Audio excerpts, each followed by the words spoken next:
Honestly, the hardest part about 2020 was finding something to base my personality off of besides having a fringe.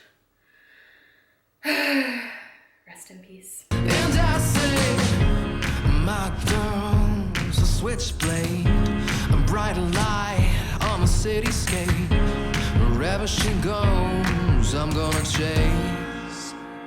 You're something out of a dream. I haven't filmed a video in a very long time, and I don't remember how to do it, and I'm a dumbass. Against my better judgment, this is my 4th cup of coffee today. So if this video appears blurry or out of focus, it's not because I don't know how to use my camera and I'm a bad YouTuber, it's because I'm vibrating from the sheer amount of caffeine coursing through my bloodstream. I don't know if you're new here or if you're coming back and just need a bit of a refresher, or you subscribed to me and you don't remember why you did, and you want a reminder as to why you made the smart decision to subscribe to this channel, even though I don't update regularly at all.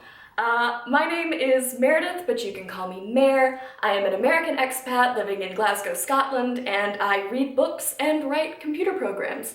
And that's pretty much it. That's all you gotta know about me. I start work back tomorrow, and I meant to wake up early, bright and early, and record this video when there was plenty of sun out, and I was feeling confident and intelligent and productive. However, I did get up early, surprisingly. I managed to get up early. However, when I got up early, I received some text from my roller skating group message, and one of the ponds in Queen's Park in Glasgow had frozen over, and I have my own ice skates, and a bunch of people had recently gotten ice skates, and we were like, oh my god, this is our chance to skate on a frozen pond. So obviously, I wasn't gonna miss out on that once-in-a-lifetime opportunity. So I spent all morning skating on a frozen pond in the middle of Glasgow. And I'll put in a video here, because I'm really excited about it. It was super, super, super fun. But yeah, so that's why we are filming this video at the very end of the day, which was a very bad move on my part. But in a way, me filming this video while it's still light outside and it's slowly getting darker is a perfect metaphor for 2020 as a year. It started out super good, super bright, like it was like the perfect year, it was gonna be great, we all had high hopes, and slowly as the year continued, it got worse and worse and worse and worse until I spiraled into a deep dark depression. Just like the lighting in this video. But don't worry, it's 2021 now, which means, magically, my depression is gone. The point of this video is I read a bunch of books in 2020, because I had literally nothing else to do. In 2019, I read only 9 books, I know, and I call myself a reader. And one of my goals for 2020, even before the world went to shit, was to read more books. And this year, I'm proud to say, I increased my book total from 9 in 2019 to 42. I read 42 books in 2020. What an achievement. I'm so proud of myself. I don't care if you're proud of me. I'm proud of me. And anyways, my Goodreads reading challenge says I read even more, because I also went down a bit of a Sally Rooney wormhole and read like 5 short stories. So my Goodreads challenge says I read like 46, 47 books. I didn't. I only read 42 full-length books, but if I read a short story, I'm gonna add it to my Goodreads challenge. Like, it's... my personal pride is at stake. Anyways, it's great to have you back. I'm going to be ranking and reviewing every single book I read in 2020, from worst to best, and I will be describing each of them. I'm going to try to do it briefly, but listen, I have a lot of thoughts about a lot of books. But I'm going to go through every single book that I read in 2020, review them, and rank them from worst to best, so that you have to stay here for the whole video to see which ones were the best. And I know you can fast forward, but honestly, if you've already clicked on this video, you're already kind of slumming it in YouTube, so you might as well just stick around and like let it play while you like make your breakfast or whatever. I will start the video off by going over the short stories that I read in my weird short story phase. I will be ranking those, but only against each other. And then I will talk about the 2 nonfiction books that I read before moving on to the main event, the 40 fiction books that I read this year in the unholy year of our Lord, 2020. Short stories. As you'll find out later in this book, I went through a bit of a Sally Rooney phase, and I wanted to read some of the short stories she had written because I really liked her writing style, and I wanted to try to absorb as much of it into myself so that I could try to learn to write like that as well. Also, if I thought I could write a book like her, then maybe I would have a chance to meet Paul Mescal, so we'll see how that goes. My least favorite short story that I read was by Sally Rooney, and it is called Color and Light. Honestly, I don't really remember what the short story was about. I think the main character worked at a hotel, and she just had like a flirty relationship with this guy and his little brother that she may have known previously in her life.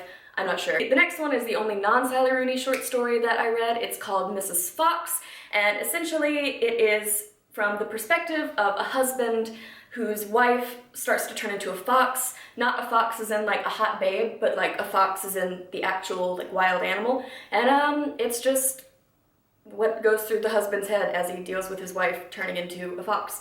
I don't know what else to say about it. It was really good, but like, that's all I have to say about it. The next one is a nonfiction short story by Sally Rooney. I guess it's more of an essay, but it's called Even If You Beat Me, and it's about her experience as one of like the leading debate champions in like Ireland or maybe all of Europe. She writes such rich and compelling characters. I was really curious about her own background and like how much of what they went through she went through and how much of her stories were autobiographical and stuff like that. So it was really nice to hear a little bit about her background and what she was into at university. But yeah, so I really enjoyed it. The second best is At the Clinic, which was the short story that opened up my doors to the world of Sally Rooney short stories because it's about Connell and Marianne from Normal People. I think it takes place in an alternate universe because she wrote it before she wrote Normal People. It's just the same characters, but it doesn't mention any of the events of Normal People. Anyways, it's about Connell taking Marianne to like a dental appointment, but it was really good and the characters were well written and there were a lot of lines in it that I really related to. So if you like Normal People, give it a try. And the last one that I will be talking about, which was my favorite short story that I read this year, was also, you guessed it, by Sally Rooney, and it's called Mr. Salary. And the reason I liked it was because it felt like a Phoebe Bridgers song as a short story. But anyways, Mr. Salary is another one of her stories, which is about like a complicated relationship with a bit of an age difference. It's about this girl who's in university, like all of her stories, and she is, I think, getting a ride from the airport from this older family friend who's in his like 30s or 40s, and they seem to have kind of like a mentor, like guardian kind of relationship, but there's also a bit of sexual tension. And it was just really well written, and I really want to see more of these characters. So if Sally Rooney pulls a Normal People and turns Mr. Salary into a full book like she turned At the Clinic into a full book, aka Normal People, I would very much like that. Wow, the light is already gone and I haven't even finished anything. Those were the short stories that I read this year. I hope seeing that ranking has given you a taste of how chaotic the rest of these rankings are going to be. So the two nonfiction books that I read this year that I will not be including in the major ranking because I feel really weird about trying to rank nonfiction books against fiction books. The first book of those was So You Want to Talk About Race. I picked up this book because I heard it was an excellent primer for getting involved in the anti-racism movement. It was a well-written and engaging book with personal anecdotes spliced between facts and statistics and kind of like essay style chapters. I wanted to be able to have these tough conversations with older relatives or friends or coworkers, and I wanted to be able to come from an educated and well-informed point of view. The next nonfiction book I read was Why I'm No Longer Talking to White People About Race. This one was similar to the first book because it was divided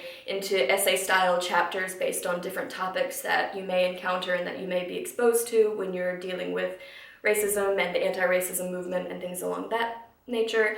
I wanted to read this one specifically because it had an entire chapter about racial relations in the United Kingdom, which is where I'm living now. I'd highly recommend it if you're looking for an informative but quick read to start your anti-racism journey, and I would especially recommend it for people like me who moved to the UK or are living in the UK, because it does have some specific historical references that may be important if you're trying to talk about racism as it pertains to life in the UK as opposed to in the US. So now, the main event.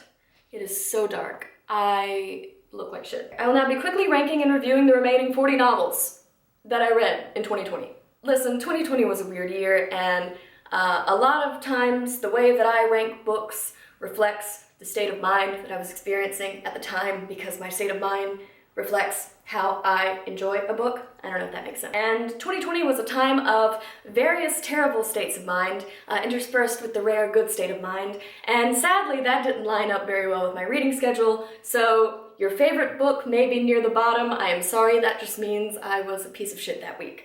And I just couldn't seem to enjoy anything, and that would include your favorite book. I would like to note that as I am ranking these books, I did read 3 series this year, and instead of ranking each of the books in the series separately, I'm ranking the whole series together. They're pretty consistent continuations of the book before, so they all feel very much like the same story. If they were a barely connected series where you didn't really need to read the other books in the series, I would have separated them, but all of these series really felt like a continuation of the same book, so all the series are ranked together, which is why we are starting at 35, which is tragically the worst book I read this year, but also kind of good because it's Short Stories in French by Ollie Richards and Richard Simcott. Wow, Richard heavy on this one. This book is about short stories that are written in French for beginners to the French language. The stories in it were not very good, but that's because they weren't meant to be good. They were meant to be educational and practical. 5 out of 5 for the experience, but 2 out of 5 for the stories. Next. So number 34 on this list was actually the last book I read in 2020, and I am really glad that I finished it in 2020 and didn't bring this negative energy into 2021. To the author, I'm very sorry that I'm dragging your book. It just wasn't my thing. But that is A Deadly Education by Naomi Novik. Essentially, A Deadly Education is about a debilitatingly cynical girl who's going to a magic school where there are no professors, but there are also no antagonists. They're just monsters trying to kill her, and there's also no plot.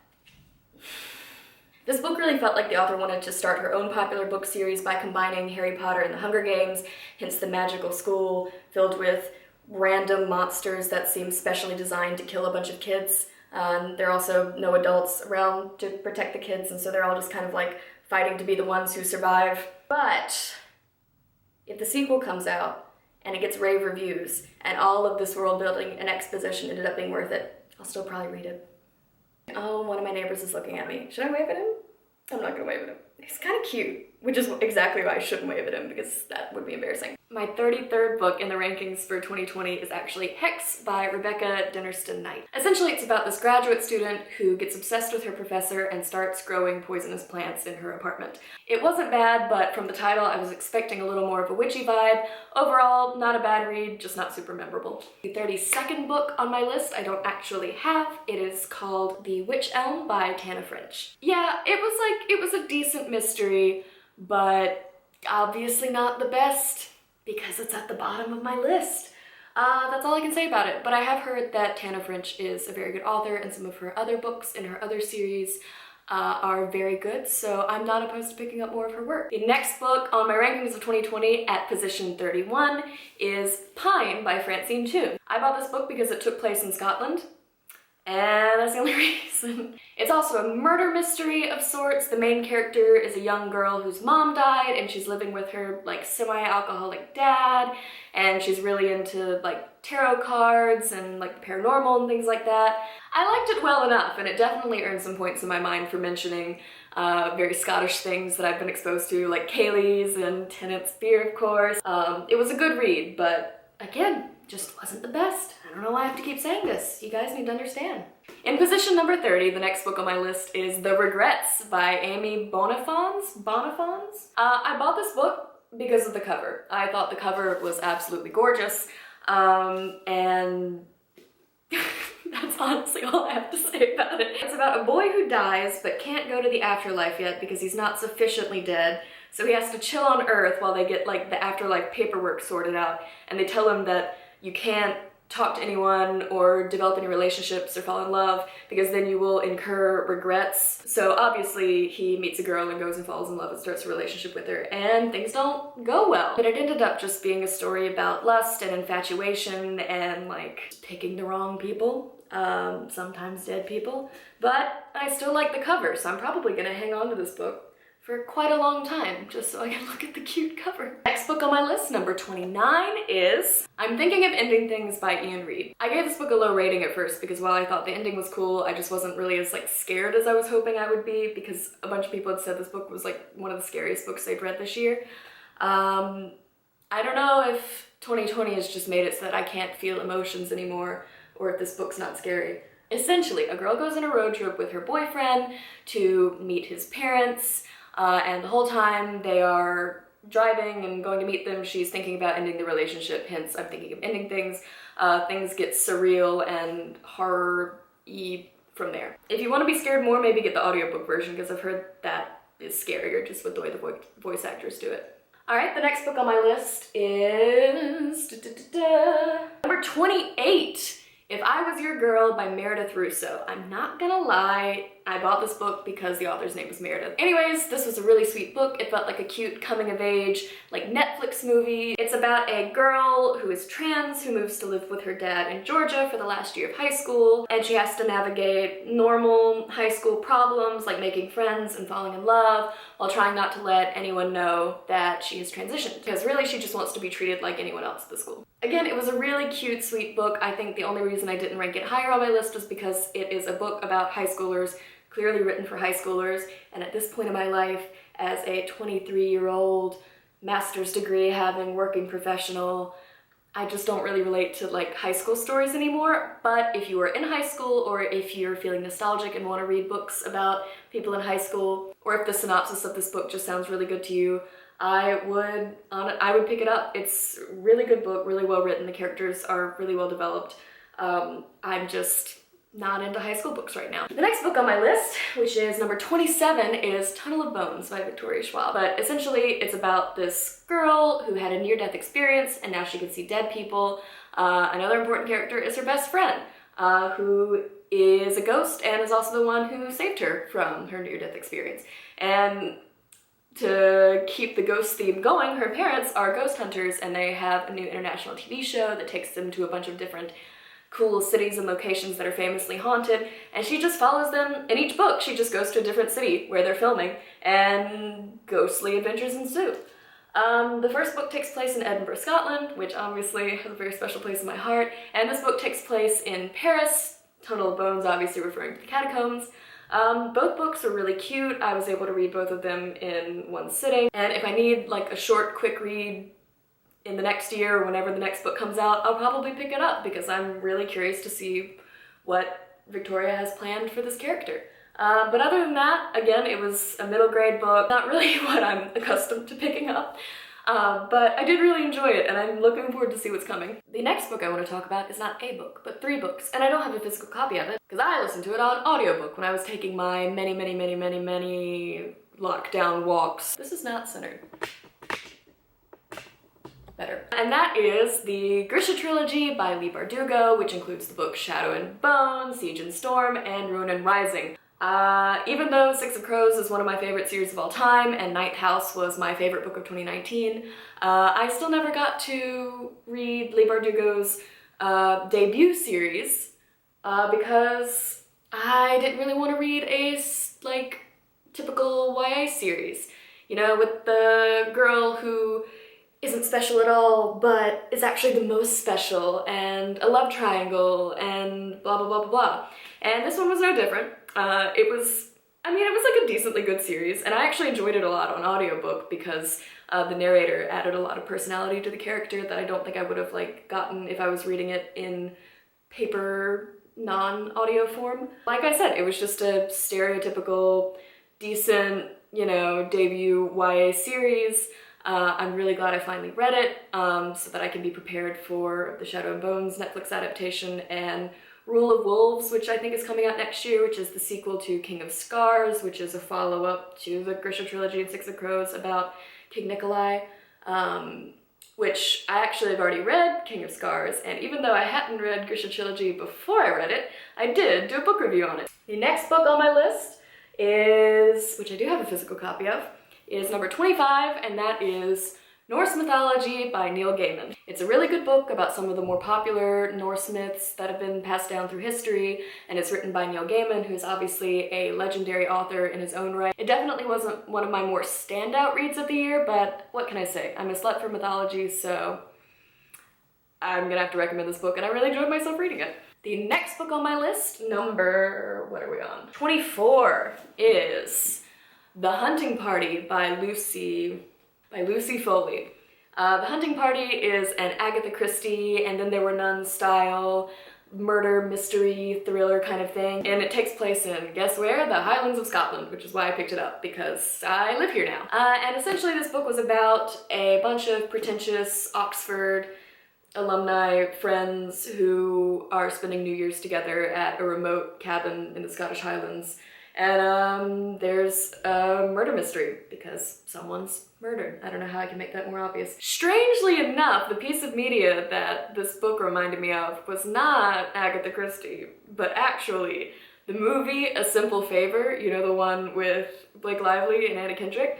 I don't know, the plots are not similar at all. There's no overlap between the plots. There's 3 point of views you hear from in this book, and it's like 3 of the women in the novel.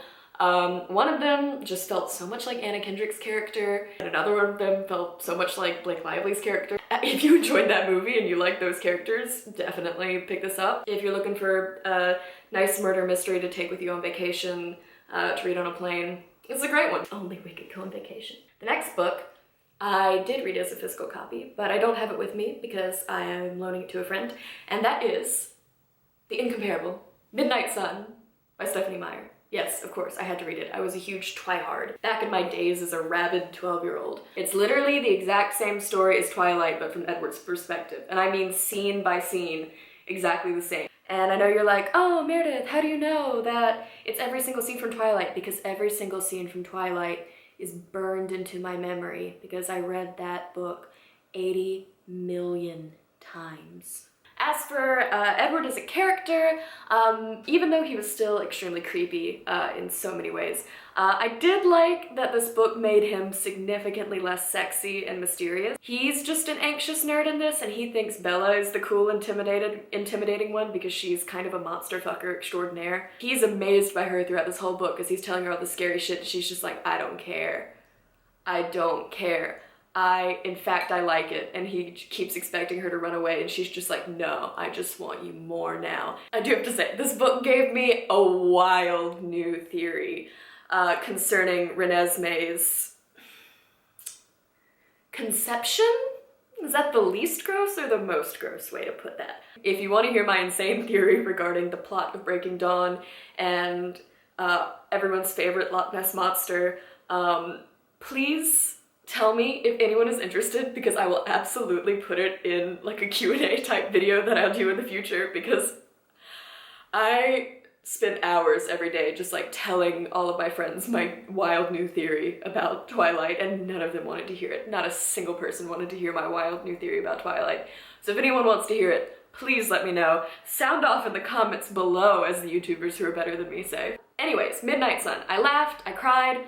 I didn't really cry, but I did get like a little emo thinking about little 6th grade Meredith reading this and thinking about her, like seeing me where I am now and like her being so proud of who I am today. So that did make me emotional, but the contents of the book did not make me emotional. Regardless, it was a fantastic reading experience that I will be recommending to no one. The next book I have to share with you is number 22?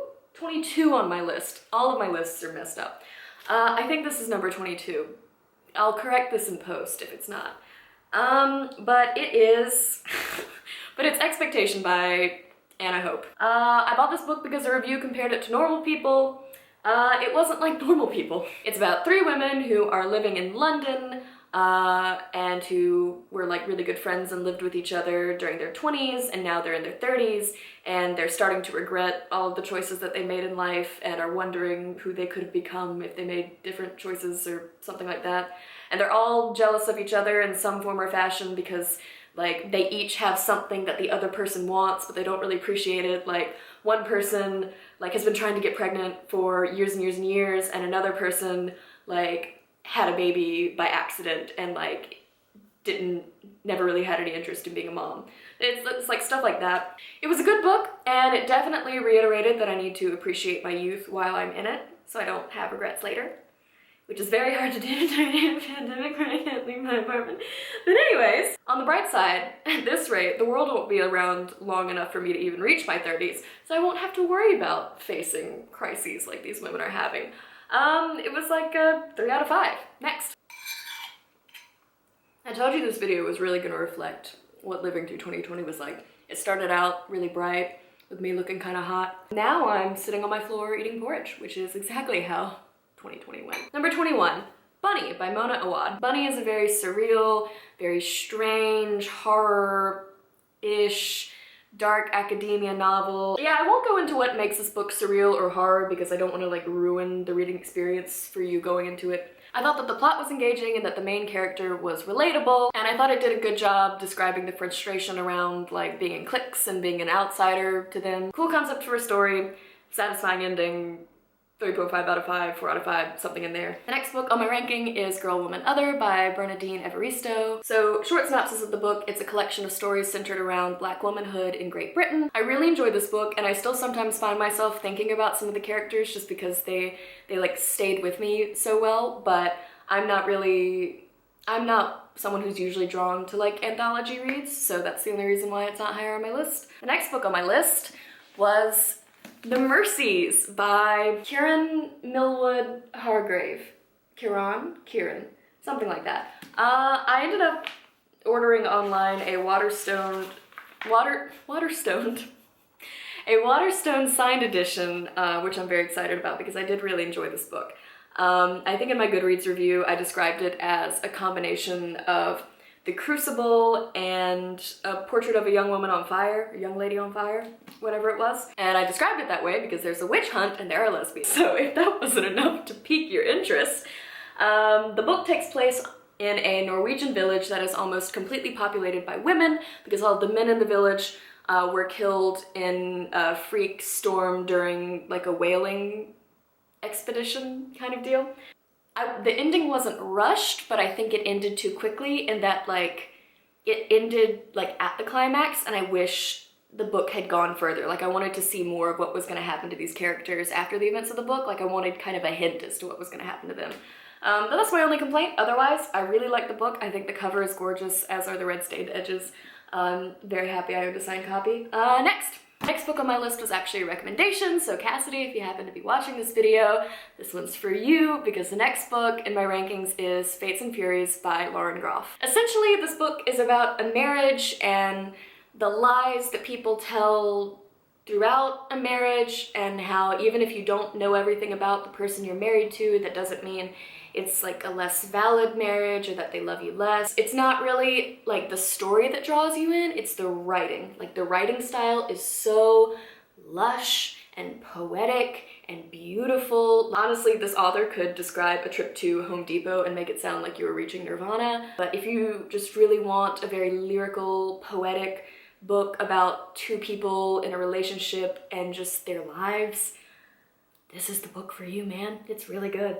The next book on my list, I don't have a physical copy of because I read it as an audiobook, and that is The Song of Achilles by Madeline Miller. I know there are going to be people upset that this book isn't higher on the list, but let me just say that it is because of circumstance and not the quality of the novel. Number one, I don't think I should have read it as an audiobook. I think I would have enjoyed it more as a physical copy so that like when I read something particularly beautiful, I could like sit with that for a little while. But when you're listening to an audiobook, you can't really sit with anything that's going on in the book. Like you can't like reread little snippets and enjoy them and really let them soak in. And I think that really not ruined, but it like affected my reading experience with this. Again, I did enjoy this book because as I've mentioned before, I'm a slut for mythology, so what are you gonna do? I enjoyed it. I will probably buy a physical copy of it at some point or borrow a physical copy of it at some point. So that I can actually have like a really good in-depth reading experience, and it'll probably rise on my list of rankings when that happens, but for right now it is sitting solidly at number whatever I'm at right now. The next book on my list is a very, very popular one that may or may not incite strong feelings, and that is The Secret History by Donna Tartt. I've been wanting to read this book for a long time because of the just like aesthetic and the dark academia atmosphere. Like, this is the Bible of dark academia, or so I would have thought, being on Tumblr in my youth. Anyways, this book is about a bunch of pretentious classic students and a guy who is trying to fit in with them, and also a murder or two. I hated every character in this. I thought the book was good, I thought the writing was good, I thought the storyline was really interesting, but oh my god, all of these characters pissed me off so much. Am I glad I read this book? Yes. Will I read it again? Probably not, but I'm not making any promises. I'd give it like 4 out of 5. Moving on. So the next book I will be talking about is fifth book. I think it's the 5th book I read in 2020, but it's the first book I read completely in lockdown, and that is the myth, the legend, the absolute monster, Crescent City by Sarah J. Maas. I don't think the title is actually Crescent City. I think the title is House of Earth and Blood, but Crescent City is so much larger on the cover that I just can't help but call it that, so I will continue calling it that until she has confirmed that the next book in the series is The House of Something Else. This is the first book in Sarah J. Maas's new fantasy series, and it has everything you could ever want from a Sarah J. Maas fantasy series. It has a strong, conventionally attractive, badass female main character who has faced some trauma in her past, and who's gonna help her deal with that trauma? No one but the extremely tall, attractive, muscular, but also tortured, heavily tattooed, winged, somehow, alpha male lead. To be honest, I had a hard time getting into this book. It might have been the length. Really, for the first 500, 600 maybe pages, like, I was invested in the story, which is why I kept reading and I didn't give up, but like, I didn't feel super attached to any of the characters. But once I got through those 500 or 600 pages and I got to like the climax, like the rising action, the climax, and like the ending, oh man, we're back, baby. I was hooked. If there's one thing that Sarah J. Maas can do, it is write an ending. It's cheesy and it's stereotypical and it's everything she's done in all of her other books. I know, I realize this, but did that stop me from sobbing for the last 100 to 200 pages of this book? Absolutely not. It did not stop me from sobbing violently. Sometimes you just need a little help to feel something, and it helped me feel something. So yes, I will be reading the sequel to this, and I'm looking forward to seeing what she's cooking up for the next one. You know? The next book I'd like to talk about, again, I don't have physical copies of, though I do have physical copies of it back in North Carolina, and that is because this is the 3rd time I'm reading this series. This time I listened to it over audiobook, just like the Grisha trilogy, and that is 6 of Crows by Leigh Bardugo. If you are watching a book video on YouTube, you've probably heard of 6 of Crows before. I'll give you the spiel. 6 dangerous outcasts, 1 impossible heist. What'll happen next? A great story. That's what'll happen next. I already know I loved this book series, but because it was just a reread and because it was just something for me to listen to on audiobook, it's not gonna rank above some of the really good standout books that I read this year. That's just not fair. Like, I already knew I loved it. The next book on my list of rankings is Saltwater by, I don't have a physical copy with me because I gave it to my friend as a Christmas present, and I've forgotten the author's name. Sorry to whoever you are for not remembering your name, but I will say that you can write an excellent book. If I were to compare it to any book that I've read, I would actually say it reminded me a lot of A Tree Grows in Brooklyn by Betty Smith, I believe. That book also deals with the coming-of-age story of a young woman from her parents' life to her birth, to her childhood, her adolescence, her first job, her education, just all of that stuff. If that's the kind of book that you're looking for, but you want kind of a shorter version of it that you could maybe read in a day or even a sitting, this would definitely be the kind of book for you. And again, the writing is very poetic and flowing and very, very artistic, but once you've read a couple of the chapters, you start to get the hang of it and the story starts to make a lot more sense and it flows very well, so it never feels super confusing, you know? It was really good. I really enjoyed it, which is why I gave it to my friend for Christmas, so The next book I want to talk about on my list, as you can tell, we're getting up into like the ones that I really, really liked. The next book is Homegoing by Yagi. This book starts with the story of two half-sisters who are born in Ghana but never meet before one of them marries a British colonist who is stationed in Ghana, and the other one is sold into slavery and sent to the Americas. And you follow these two sister storylines, but then every chapter takes you to a new generation of their families.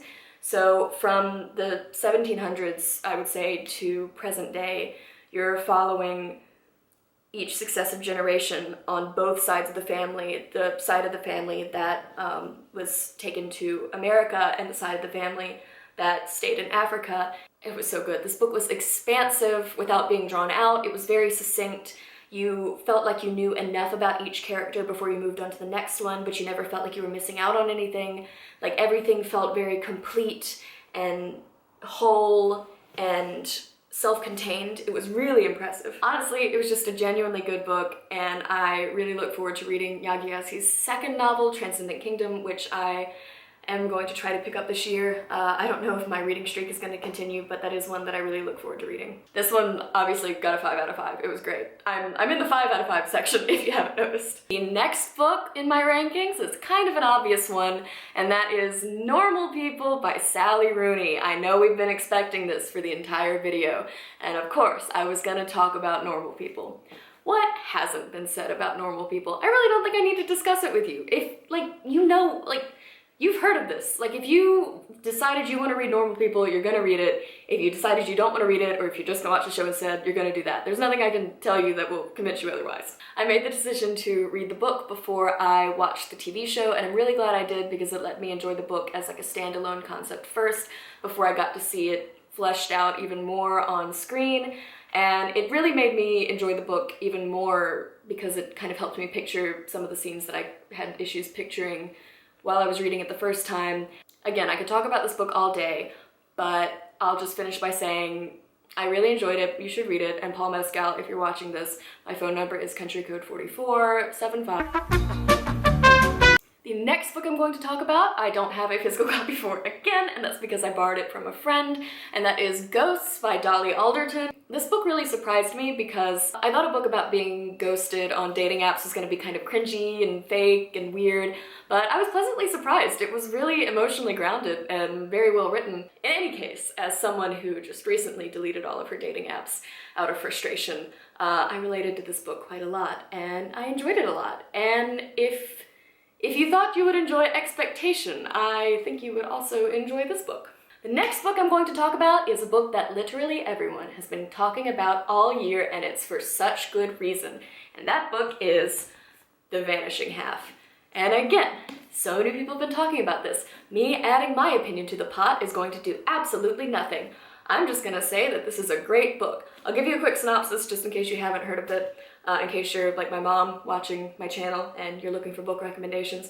Mom, I think you'd really enjoy this book. This book is about twin sisters who are both black but white passing. Even though these sisters are very close as children, they run away from their hometown and kind of drift apart from each other because one sister decides to continue living her life as a black woman and the other sister decides to live her life as a white passing woman. And we get to see what happens with these two sisters' lives as they grow up, as they fall in and out of love. We get to see their daughters and their daughters' experiences and how their paths have diverged so dramatically because of one choice that each of the sisters made. Anyways, that's all I have to say. The writing is excellent without being inaccessible, and the characters are flawed and real and just so interesting. Just go pick up this book. 5 out of 5, obviously. Let's move on. The next book I would like to talk about is actually the first book I read in 2020. No spoilers.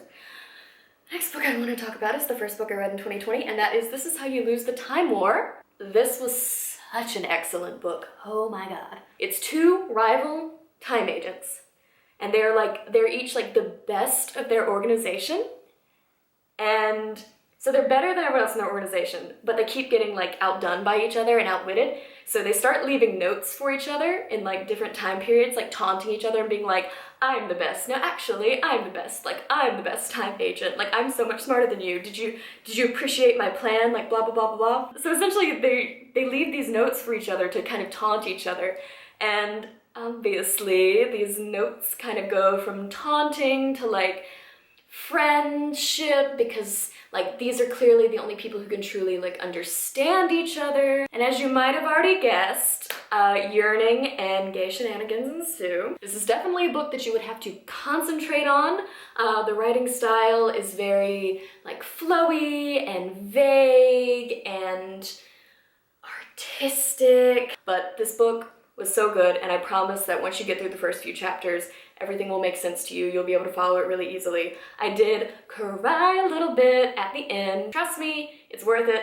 This gets a 5 out of 5, and also a chef's kiss, because why not? So the next book in my rankings, I can't say enough good things, and it is The Invisible Life of Addie LaRue by Victoria Schwab. Oh my god, I love this book. Essentially, there's a girl in this book named Addie, and she lives in like provincial France. Like imagine Belle from Beauty and the Beast. I'm assuming something around that area. So she makes a deal with this god for her freedom. She just says, I just want to live a life where I'm not beholden to anyone, where I'm free to do whatever I want.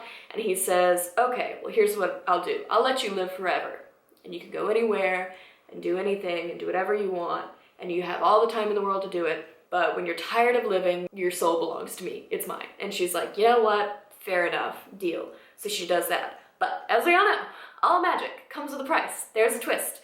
Not only is she allowed to live forever, but she is cursed to be forgotten by everyone she has ever met. Literally anyone she comes in contact with forgets about her as soon as she's like out of their eye line. And we get to the present day, and she's a modern, immortal being woman living and thriving in New York City, and she finally meets someone who remembers her, and emotional shenanigans ensue. It was a very on-brand book to read, not only during 2020, but during the coronavirus pandemic and the ensuing lockdowns, because I'm not saying that I like relate to Addie's struggle, but I am saying that there's something about living alone during a lockdown where you can't meet new people, and it's very hard to keep in touch and like stay updated with like the friends that you do have, so you start feeling really isolated. And I'm just saying, it sounds kind of similar to the life of a certain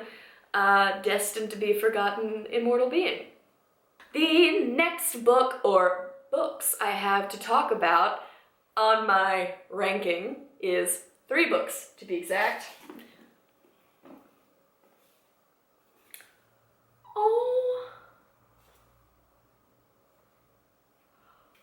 Okay, so the next book series I was going to talk about was the Millennium series, also known as the Girl with the Dragon Tattoo series. It's 3 books, but this is the second book I read in 2020, and I brought this and This Is How You Lose the Time War with me on a backpacking trip that I went on for like 10 days to Vienna, Budapest, and Prague. I finished reading this like on the bus or like on the flight home from this trip, and I haven't like opened it since.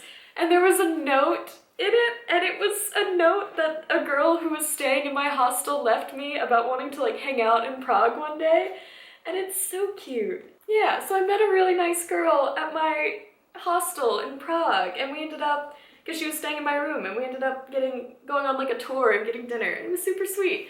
I'm sorry, that has nothing to do with books, but it was like in the front of this book, and it just made me so happy. Anyways, The Girl with the Dragon Tattoo series. Everyone who reads books and has been reading like adult books for the last, I don't know, probably like 10 years has probably heard of The Girl with the Dragon Tattoo series.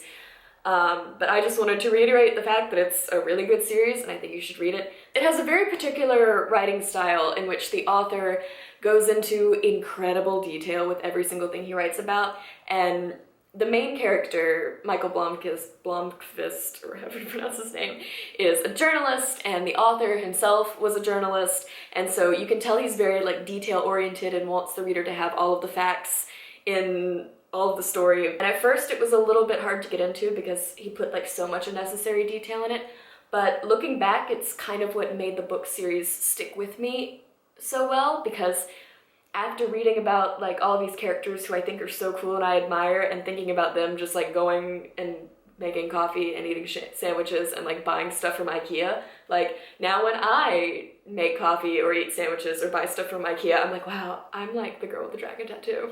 Like, I'm no hacker, but as I mentioned before, I'm a software developer, so I was considering making either a video or a series of videos where I discussed these books and maybe the movies and discussed them in a bit more detail and talked about like the accuracy of how the author described hacking and computer stuff and like, you know, just kind of like a computer scientist reviews Girl with the Dragon Tattoo kind of thing. So if that's a video you'd be interested in seeing and you want to see my thoughts on it as a barely professional in my career, let me know, because I think that would be a really fun video to do. The next book on my list, in my ranking, we're getting down to the wire here, guys, is Writers and Lovers by Lily King. I picked this book up because Noelle Gallagher, who is an excellent booktuber, by the way, and I really want to be her friend, she recommended this, said it was one of her top books of the year. I bought it, I read it, I laughed, I cried, I genuinely did cry this time, and I really loved it. It talks a lot about grief with the death of her mother, it talks about her struggling to become a writer, it talks about her trying to date and fall in love and trying to make the right choice for herself when it comes to like the people she's seeing. It's hard to describe. It's one of those books that's so simple in theory but just contains so much, you know? Number 4, I finally gotten back the numbers straight, but number 4 is The Idiot by Elif Batuman.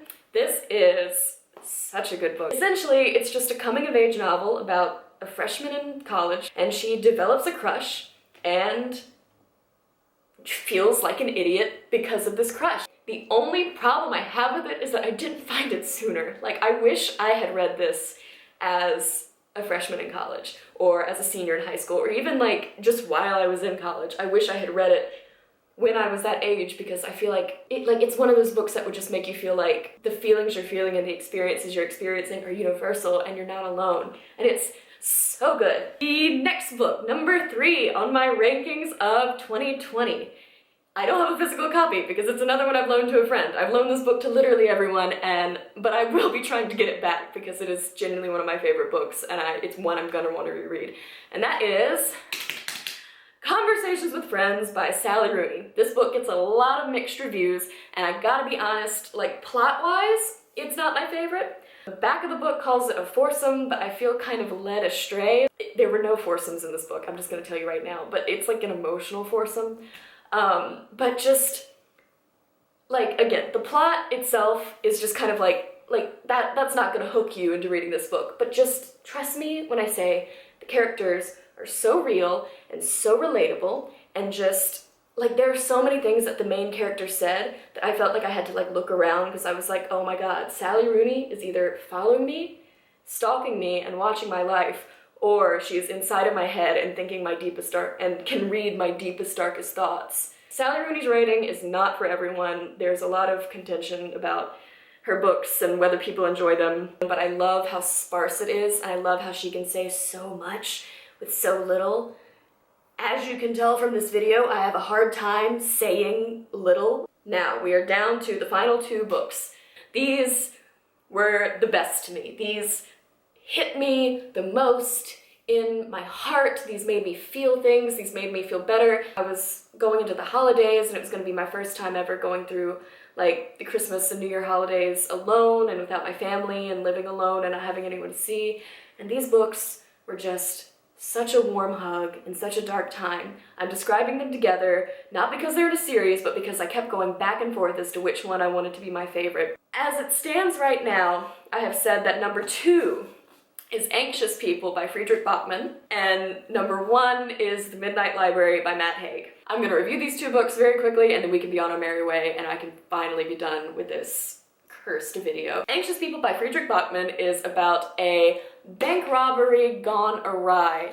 A bank robber tries to rob a cashless bank. Obviously that didn't work out because it's a cashless bank, and they run from the bank so that they don't get caught, and they run into the first open apartment they see, which is having an open house that day, and so it accidentally turns to a hostage situation, and you get to learn about all of these characters who are like stuck in the apartment, like viewing it, and you get to learn about the bank robber, and you get to learn about just like everyone surrounding the story, and it's just so sweet and good and pure and such a good book and exactly what I needed to read at the time. I love this book so much. And finally, the last book, number one, at least in this ranking, of all my books in 2020 is The Midnight Library by Matt Haig. It's about this girl who tries to kill herself, and when she dies, she is sent to this library between worlds. It's called the Midnight Library, and in this library are millions of books that show what your life could have been if you changed like one decision. It's like all the alternate timelines of what your life could have been. And it's the best thing to read when, like, it was the perfect thing to read when I felt like my life was going to shit and that I was wondering if I had been making all the wrong choices and done something wrong. This book means so much to me and I love it so much. I definitely cried at the end. It's a little cheesy, but like in the best way. It's like it's the kind of cheese you want. It's like, it's good French cheese, you know? Ladies and gentlemen, that's our show. I really hope I didn't forget any books because I am very tired. This video has taken me so long to record. I think I have like probably close to 2 hours of footage that I'm gonna have to go through and edit because I am a rambling, meandering, easily distracted, porridge-eating monster. So just like 2020, I am grateful that this video is over. Thank you so much for sticking with me, and I can't wait to make more videos in the new year. I'm gonna try to make more book-related content. I would like to do a monthly wrap-up at the end of each month so that I can avoid doing massive videos like this one again. I'd like to make some more content about moving to Scotland and my graduate degree and how I became an American expat living in the UK. Just thank you so much for watching and for listening to my dumb opinions about books. I can't wait to share even more of them with you in 2021. I hope I end up actually getting around to editing this video, but again, thank you so much for watching, and I will see you when I see you. You're something out of a dream.